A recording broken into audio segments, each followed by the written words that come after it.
Hey guys, welcome to this week's podcast episode. Happy New Year. I've got a fascinating guest for you today, Brad Smith from Stellar Insight.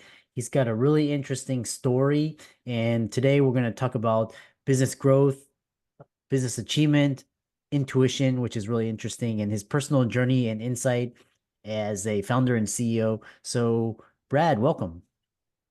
Good to be here. Thank you. Yeah, we have a connection through Podmatch, and you have an interesting story. Lay the groundwork for this fantastic discussion by starting off with your experience and your story. Well, let's fall term freshman year at Oregon State. I was a chemical engineering student and living away from home for the first time and developed a bleeding ulcer. Not good.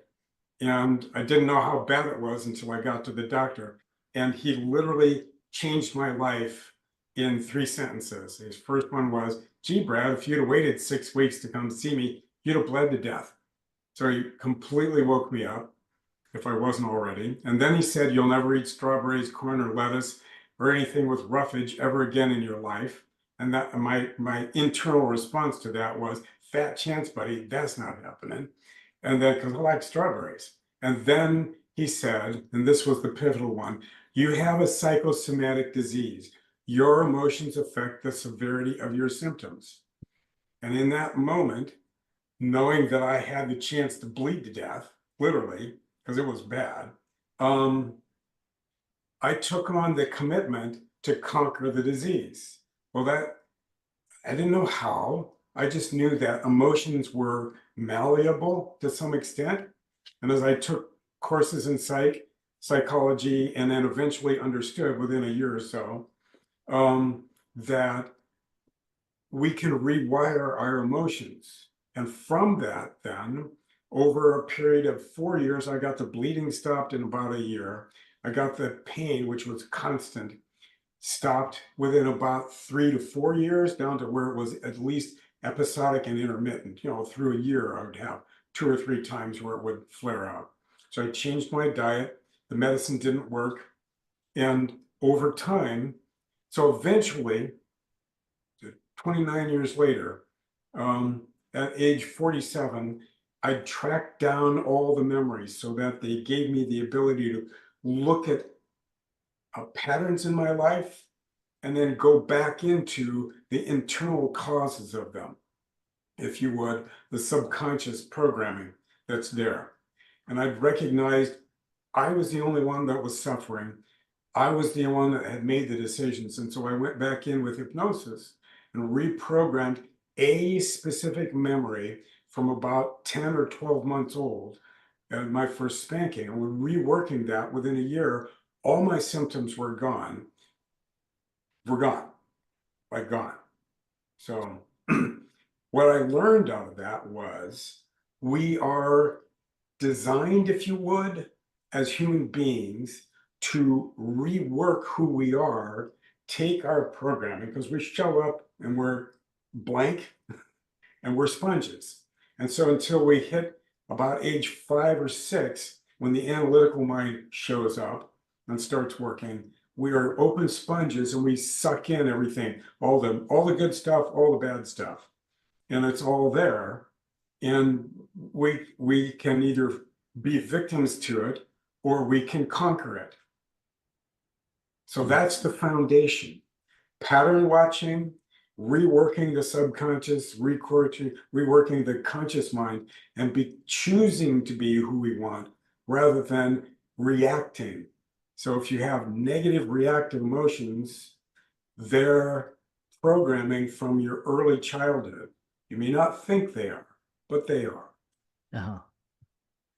Yeah, that's quite interesting. I've heard just rewiring, just kind of making re excuse me, making yourself perceive things differently.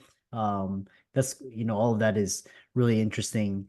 And then so kind of talk about you've got this extensive background which I want to delve into more, but focus more on for the business growth for the business minded audience. Your There's experience in more. various roles. What are some of the common challenges you've observed when trying to grow? So I'm going to add another piece to my story. And that is growing up. We moved from Indiana to Oregon when I was 12 years old. And I watched my dad take his bachelor's in chemical engineering and his PhD in biochemistry and be involved in or instrumental in starting up 34 companies. Of those 34 stories that all came through the house, I learned how to kill a company and how to grow it. And so that triggered me into my executive coaching. Yeah. So what does it take to be, ask your question again. I apologize. Well, so what are some of the most complex issues that you've seen with business owners trying to grow and scale, and how do you help them? When I sit down with a client, potential client, in the first hour, and I give that away just so that we can interview each other and see if we can build rapport. First thing I look for is there rapport between who I am and who they are, right? Are they kind? Are they ambitious? Are they ambitious? I don't want to work with someone who's just, oh, okay, right? Ambition is required, but they have to be kind and they have to be curious. Those three requirements. So then I listen to their character and who they are. What are the things in their business model that interfere? What are with their success? What are the things in them that interfere? And what situations need to be fixed, if you would, restructured, rewired? And so I listen for those things. What is common is people are either, almost no one practices situational awareness.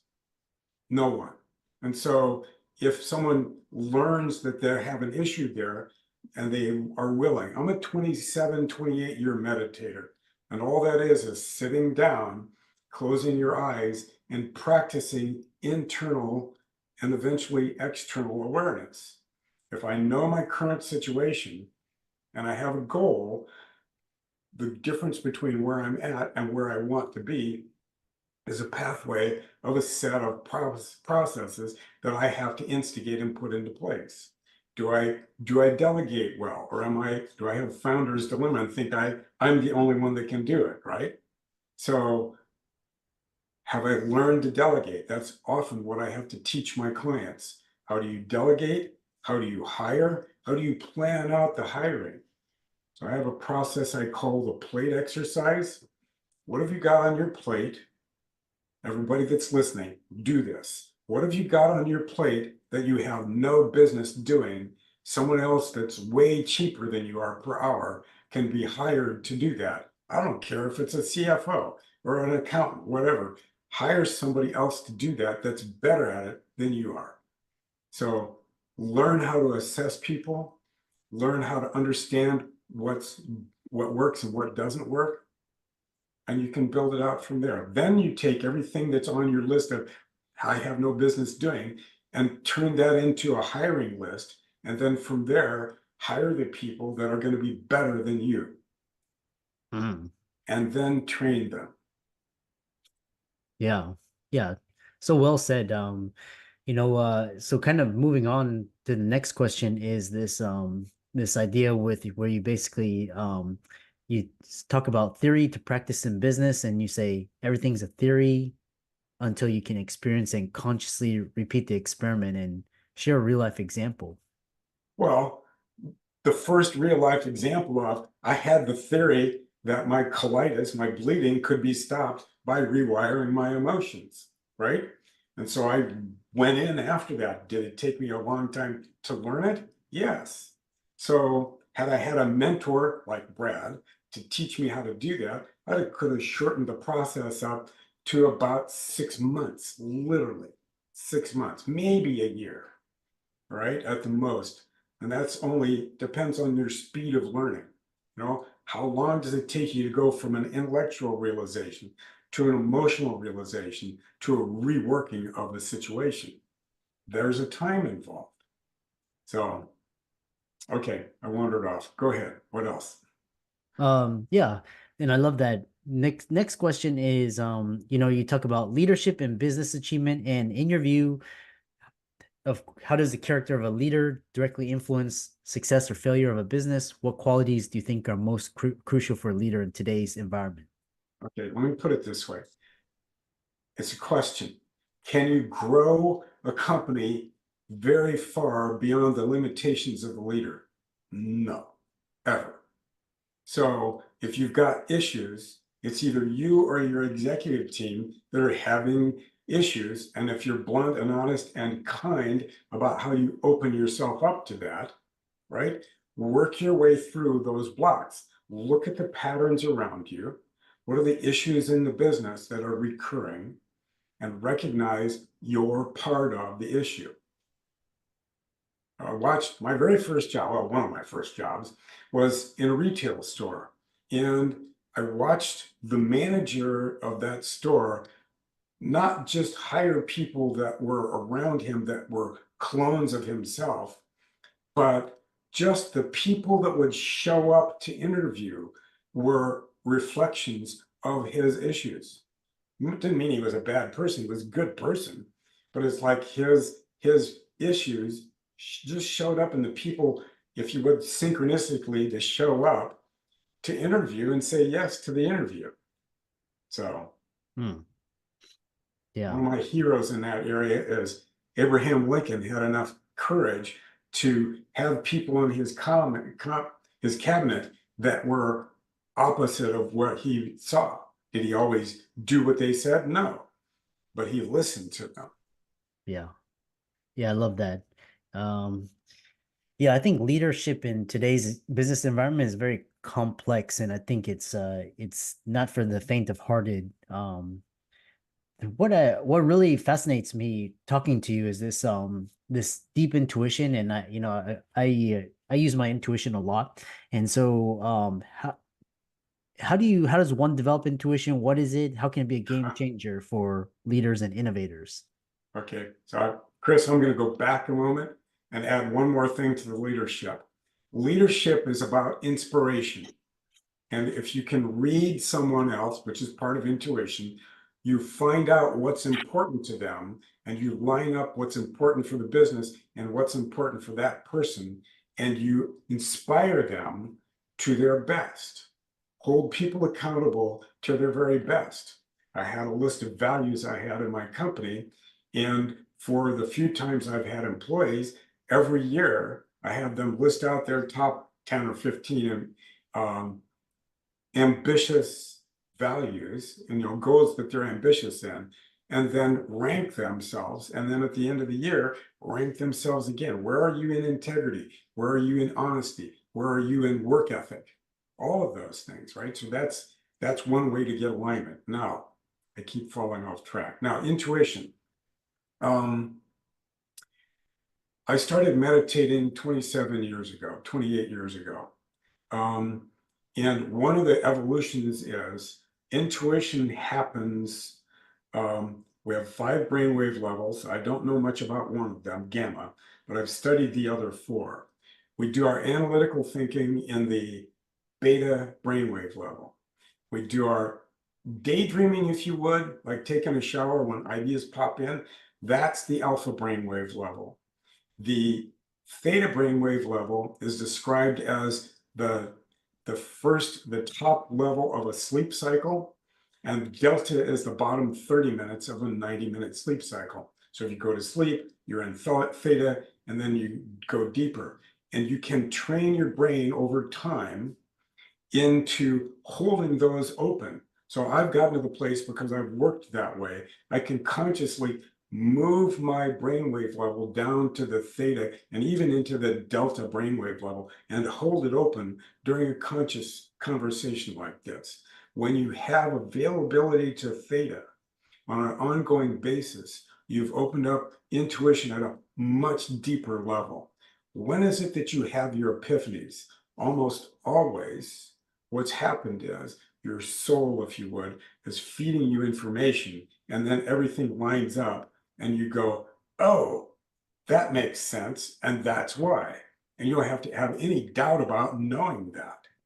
Intuition at a deep level is like living in the middle of a pool of epiphanies, constant insight. Mm. So how Why does do you, why do I'm you think I sorry. named my company Stellar Insight? Because I realized about 8 years ago what I sell is insight. Yeah. Which is really interesting. So how do people keep their intuition open, and why do some people are more intuitive than others? And I'm just for the audience. Um, if you have epiphanies, pay attention to when they show up. I have this practice where when I was doing formulation chemistry, I trained myself into using the waking sleeping cycle to get epiphanies. You go take a nap, you go into theta, right? And if you go completely unconscious, you go into delta. But pose yourself a question, write down all the things that are bugging your issues, and then list out all you know about them. So I would take a formula, I'd list out all the things that I knew that were working and put out the gaps, the empty puzzle pieces, if you would, and go take a nap. And I'd almost always wake up with, oh, there's a solution. So I'd work my way toward that solution.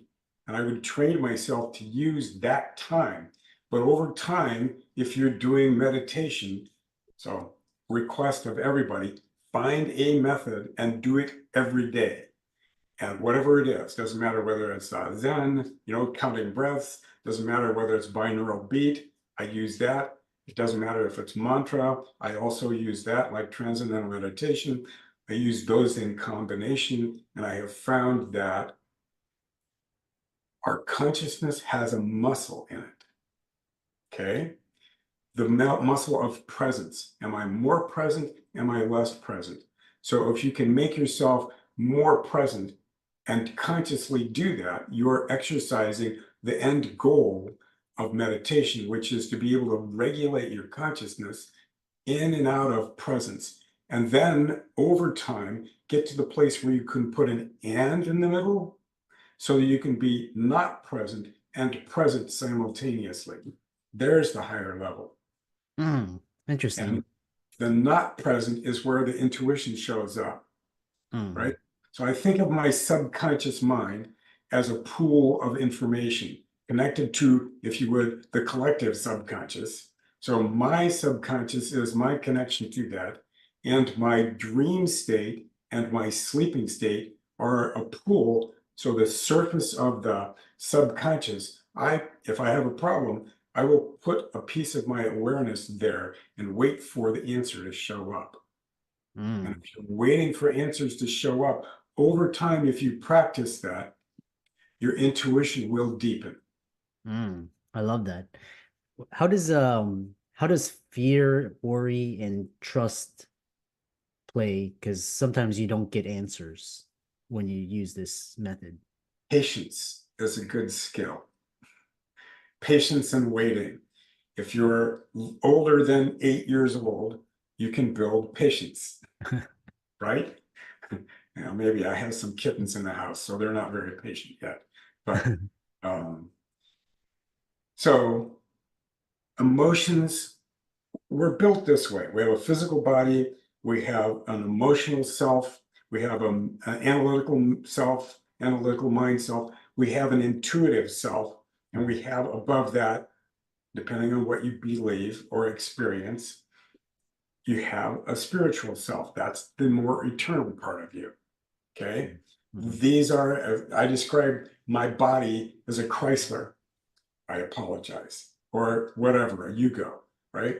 If you treat it really, really well, you might get 100,000 miles out of it, right?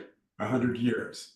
So if you treat yourself well and listen carefully to your physical body, Mm, but above that, you have an emotional self and all those unconscious choices you made as an infant or a toddler about your emotional self, all the negative reactive emotions you have mm, are part of that early programming, and they're useless. They're compensations. What's the purpose of anger? The purpose of anger is to compensate for our internal. All right, go back. As I studied things and worked my way through certain kind of issues in my life, I recognize that the moment we're born, or within seconds, we make a decision. The first one is, I'm not capable, and the subtext is, of getting what I want. The second one is, I'm not responsible. The third one, eventually, most of us make is, I'm not valuable, because we choose our self-worth at an unconscious reactive level. And so what we're doing is we're going back in and reworking. If I'm angry, I think I'm not capable. And under that, then I think I'm not powerful in a situation. I get triggered into anger. I show myself that I'm powerful, and then I can try to dominate somebody else. That's the purpose of anger, is to show ourselves we're powerful. Well, if you back up from that and look at it objectively, the anger is the level of force we can bring, and that's how powerful we are. But we don't need anger to do that. Mm, mm, Make sense? So every one of our negative emotions is built on a structure that doesn't work. If we actually want to solve that problem, go back in, look at it truthfully, figure out what's underneath it, what the core purpose of that ask yourself an emotion. It's like, is there a purpose to this? It's not if, it's what is it? What mm, am I trying to do with this emotion? Wake myself up and pay attention.